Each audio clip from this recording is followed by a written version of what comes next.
Thoth revealed to me that he was the original founder of the Egyptian Jedi. Before I open the scroll on what he showed me concerning this, first here is some information on Thoth's academy in the ancient city of On, as he revealed it to me several years ago. Now I know that I just made a video on the mystery temples or the mystery schools of Mazaroth, and in that I profiled his academy. However, this is much more information on it coming from a different perspective and understanding its connection to the Jedi Masters. Around 8090 BC, when Thoth Racemus of Afra abided in Egyptos, he had constructed, according to sacred pattern, the Simic Rahanuk, which we will call here the Academy of On, for it was often generalized as the great learning center of the city of On, or On, divine light. Much later to be named Heliopolis, city of the sun, by the Greeks. The academy was much more than simply a place of learning. Yes, Thoth and certain initiate teachers under him did hold discourses and discussion on various topics. Simic Rahanuk means the becoming of the pillar of light or fire. Thus, on entering this place, one was to strive to become that vessel or pillar of light. Some only were able to attend the discourses and achieve a measure of learned understanding. Many others went on to higher stages of receipt, which on the outer was evidenced by being able to change the body vessel through molecular reorganization, this for transporting it to other locations and even other dimensions. Yet these were not parlor tricks, but a result of deep inner spiritualization of all aspects of the being. Simic Rahanuk was not just one structure, but a complex containing various buildings, open plazas, and large sculptures which one could enter and receive energy for different levels of awakening. At the center of the complex was the Temple of Transformation. This was a large pyramid-shaped building. While it was pyramid-shaped on the outer, it was a building with rooms, stairs, and hallways. Some of the chambers were quite transcendental in nature and purpose.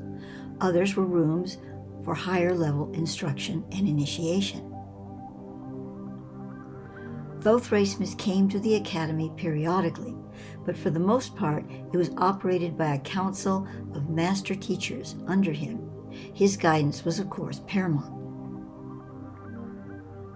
Thoth designed the logo for the academy, which is pictured in my own rendition above. Now note, it's different from the one I presented in the Mystery Schools of Mazaroth for the Academy of On. The reason being, the one in the other video, Thoth wished me to kind of update it energetically for the current purpose of time and space.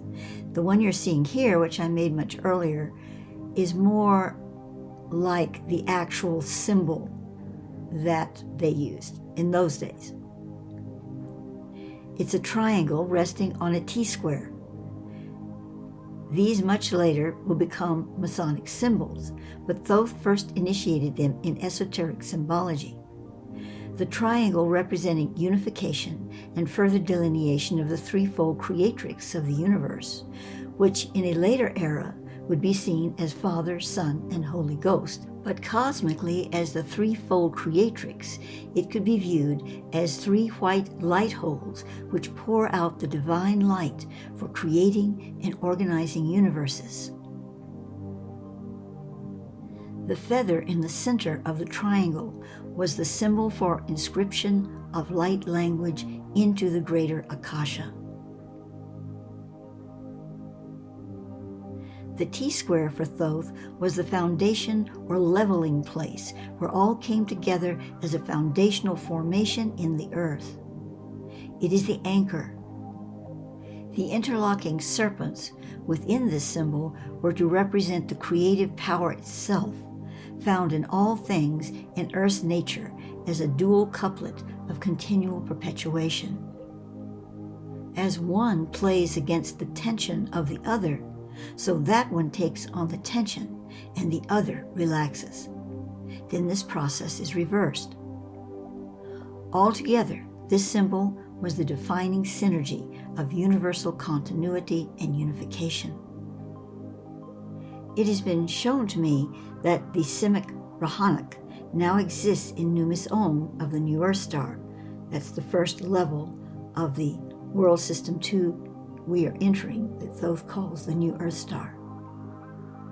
It is not identical to the ancient version, as transformation occurs in the passage into New Earth vibration. It is now even more into the greater levels of harmonic than it was in Egypt. Thoth is revealing to me that the cream of his students at the Simic Rahanak became Jedi, the living pillars or transducers of light.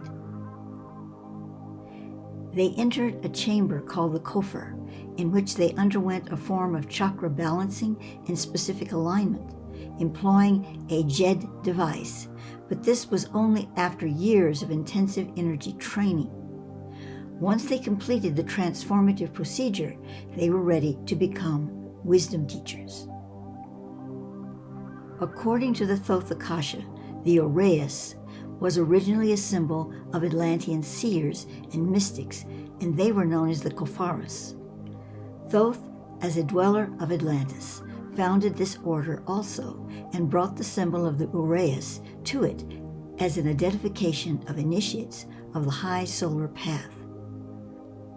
When he came to Egypt after the deluge, he merged the core mystery teachings into the Jedi order and gave them the identifying symbol of the Uraeus, their blaze of the high solar path. Back to the Jedi pillar, you can see this information that I got from the internet, and it's fairly accurate. But Thoth has some additional things to say about it. Osiris was an actual being, but he was also a symbol, almost a code for the constellation of Orion, and most specifically, the nebula, how that operates, and how the brain-mind frequencies connect through the spinal column and down into the body of the planet, the body of the Earth, from the cosmic regions of our birthing creatrix chamber, which is in Orion. To continue, indeed, also the crown of Osiris, or Atef, is emblematic of the headgear of the Hierophant, both of the Kofaris and the Jedi. There is no doubt that they were energy devices. However, the original versions were synergistically attuned with the users, who had been initiated as masters within in order to wear these implements of highly ordained service. To quote from a blog article, Return of the Jedi by Michael Feely, and I'm quoting here, the Jedi, the Serpent priests, Serpent representing wisdom, and initiates of the ancient mystery schools of Egypt were the protectors of the temple of Osiris, indicated by the Djed, the spine of Osiris symbolizing strength. They later became the Druids of the British Isles, Druid meaning oak knowledge or tree knowledge. The Djed in the spine, Jacob's ladder, and at the top of the spine in the head, the temple, which means house of God, and house meaning mind. Osiris is really the pineal gland of the third eye system, which I detail comprehensively in my book, The Secrets of the Pyramids, A Message for Humanity. So in other words, the Jedi were the protectors of the sacred knowledge of consciousness, which they brought to Britain from Egypt, which also has deep Stonehenge connotations. Now that's the end of the quotes, and now we return to Thoth. Concerning the serpents and their connection to so many things esoterically that are of light and spirit, such as the Jedi, and Thoth himself with the serpents entwining the caduceus, and him calling himself a dragon lord, a serpent master, things of this nature. Those into the Lizzies and, the E.T. Lizzies that are going to take over the world and all of that, they've kind of co-opted, serpents, this means that Thoth was a serpent being, a lizard person or something. And all of this is just, I'm sorry, I'm just not going there, and neither is Thoth. Yes, there are such ETs that have, reptilian genetics. Some of them are not so bad, some of them are really bad, but they're not taking over the world. We have a lot more other things to worry about. This has nothing to do with what we're talking about here. The serpent lords, the dragon masters, all of this has to do with high spiritual energy coming from the wisdom, the knowledge of the Kundalini, and its greater format in the universal continuum. Because everything that we see in our bodies and in the earth has a vaster overlay in the universe. That's the source, the cosmic font. And of course, from the God-based consciousness that creates that font. We could go on and on about the serpents, which I'm not going to do here because that's not the topic of this video. But I'm just saying that the dragon serpent energy is sacred. Now, certain beings may have become offshoots in negative ways. Human beings are sacred, and look what they do, We have a lot of offshoots of human beings that are very filled with archonic investiture, as Thoth would say. So let's not mix the two. The actual energy of the serpentine field, it's an undulating rhythm of the universe. The Jedi were masters of this science, this quantum field. They understood it and they knew how to operate within it. Of course, there were limitations. They were human beings. But their understanding of it and their use of it was for high spiritual purpose. So we're speaking of something in a distant age. And yet, did the Jedi go away because time changed its rhythm? And here we are in 2024 as I make this video. No more than Thoth didn't go away, or Osiris, or Isis, or many things. Even some things we wish had gone away. So back to the Jedi. They can be called upon. We can enter those temples, just as I was saying with the Maseroth. We can become students of that energy, wisdom, and knowledge. And we don't have to go to a big seminar or pay a bunch of money to do it. We can just connect. We can feel that energy flow through us. Is it that simple? Dare it be that simple? Well, Thoth says that it is. And yet, one has to be committed to it. One has to be dedicated to receiving such things and have a certain sense of it, that they know they are connecting and not just imagining it. So many people say to me, well, I'm afraid I'm just imagining this. And of course, it's good to have, a perspective on your actions and your thoughts and feelings. But it's a good thing to balance it with, yes, I could be imagining it, but why don't I just make it real? In other words, not through some illusion of grandeur, I don't mean that, but why don't I decide to connect to this in a very deep way, humbly, as a student, but also as my own inner master, and become what I am imagining, if indeed that is what it is. Thoth tells us that his Academy of On is both in the New Earth Star, in a certain form, but also in the inner earth, in the sacred hollow. There's a version of it.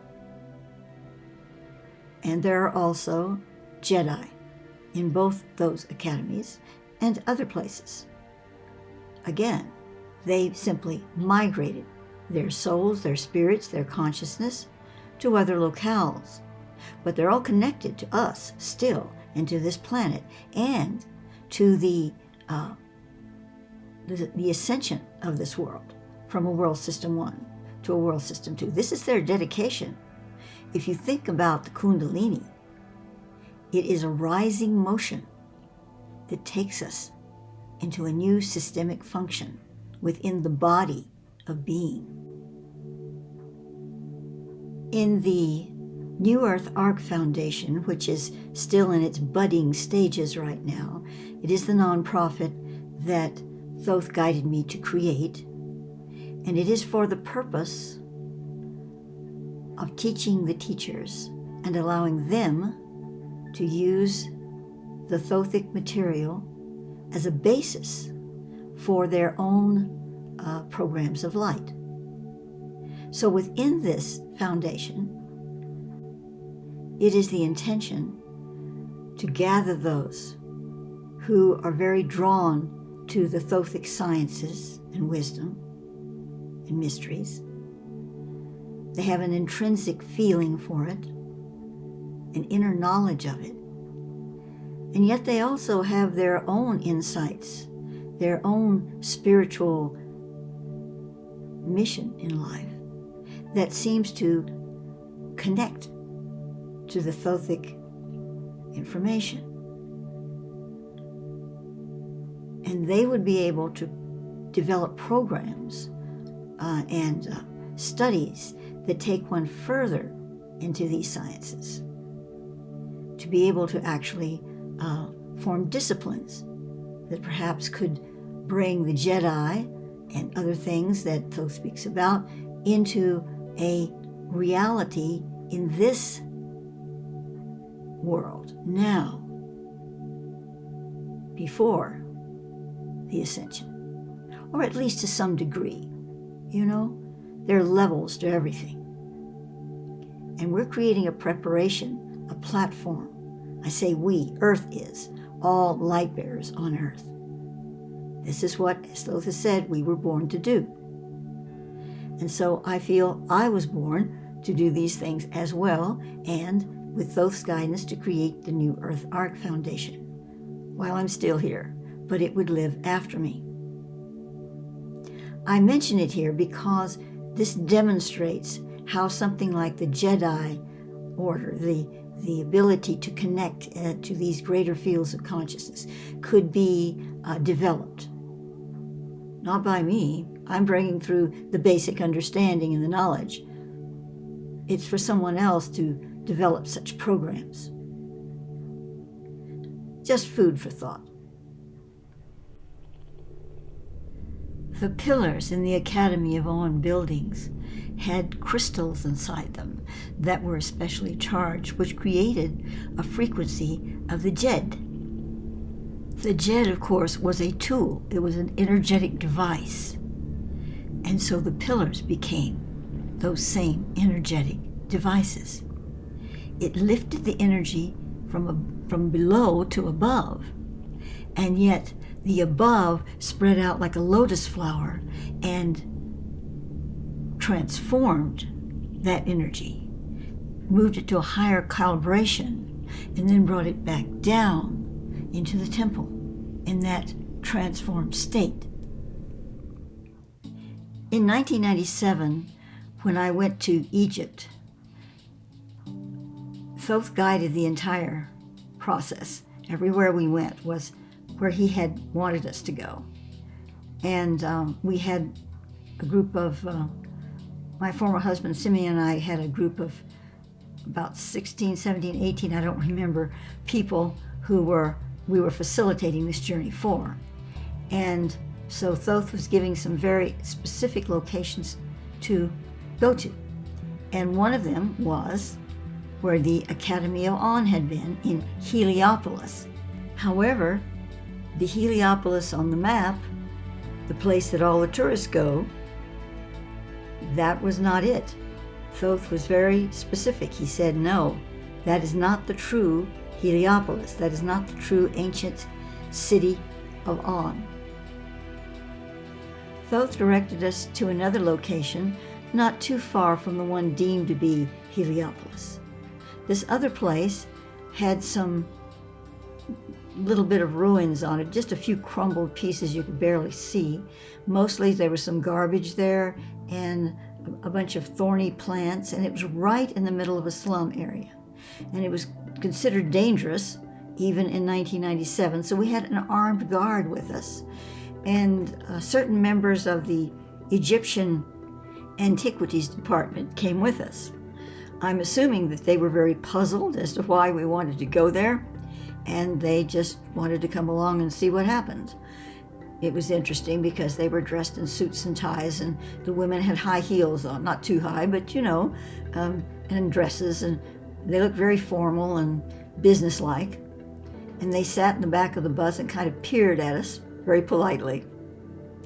So once we got there and we did what Thoth was guiding us to do, he then guided me over to another little patch of ground, and he said, beneath here is where my archive is, the physical one.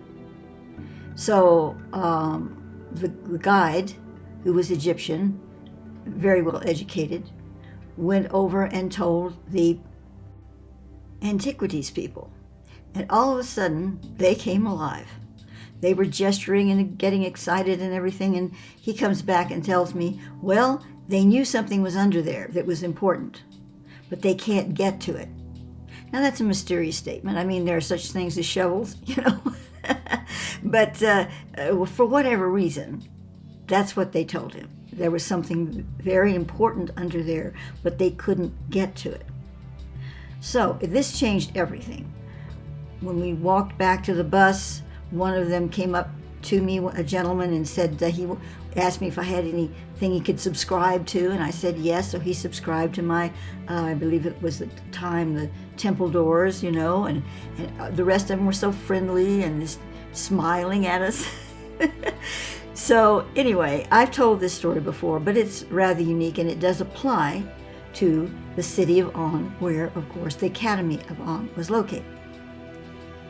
And it's just now occurring to me, after all these years, that that's the reason they went with us.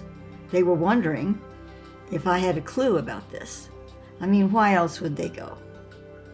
If they felt something really important was there and it was basically a trash heap, why were we going there? There is one other thing I feel it's important to mention, and that is that with the time tsunami of Atlantis that separated all these time fields, a large story unto itself, but it's what affected, the floods that we had that are really all one flood positioned in different time fields. Yeah, that's the story.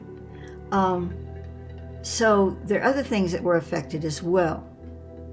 And one of them is that not everything from the past made it across the switch from what Thoth calls Millennium 1 to Millennium 2. Not 100-year periods. He calls them millenniums, but they don't mean that. Anyway, from phase 1 to phase 2, you could call it, before the time tsunami and after the time tsunami, when the Kali Rift was created, during that tsunami.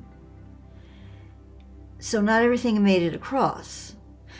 For instance, Thoth told me that, his birthplace and the whole mountain and the area in Tibet that he was born in, this whole setup that he told me about, that I wrote about, that doesn't exist in our time now.